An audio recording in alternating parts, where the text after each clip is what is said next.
Live look at the state capitol tonight, where yet another bill to bail out public transportation was approved by Democrats. Republicans were uniformly against it. It's a rise in sales tax that in a state that already has the fourth highest tax in the nation. Passing it is ultimately up to voters in November, and Amanda Harry has this story.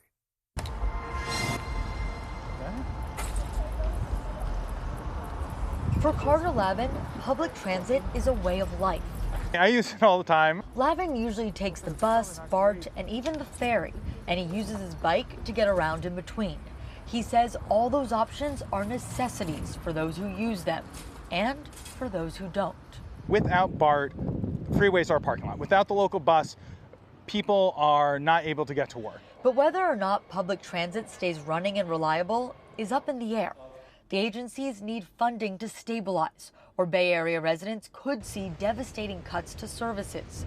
Friday night, the California Legislature passed SB 63, a bill aimed at raising and allocating funding for public transit, which is one of the most important pieces of legislation for Bay Area transportation, our future. State Senator Scott Wiener co-authored the bill to try and fulfill a growing need for his constituents. BART, Muni, Caltrain, AC Transit, they're at serious risk of major service cuts if we don't stabilize them for the long run.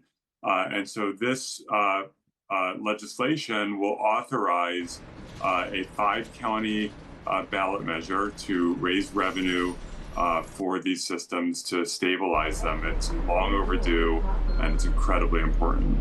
Those 5 counties are Alameda, Contra Costa, San Francisco, San Mateo, and Santa Clara. It would be a new sales tax that would go towards the funding. The default rate is 1/2 cent. In San Francisco, it would be 1 cent to support Muni.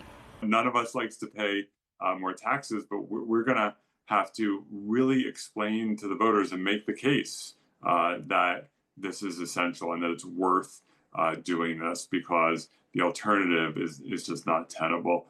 Wiener says without the funding, BART could collapse, and Lavin agrees. Without this funding, we're looking at 85% reduction in BART service. That is stations being closed, that is communities not having a BART, that is people uprooting their lives. The measure still has to be approved by Governor Gavin Newsom. Then signatures need to be collected to get it on the ballot in November of 2026. Lavin says this measure could change the trajectory of Bay Area. If it passes this fall 2026, that will provide hundreds of millions of dollars every single year for transit throughout the big 5 Bay Area counties for 14 years to come. So this is a long-term investment. This is this kind of foundational piece of transit funding that the Bay Area has always lacked.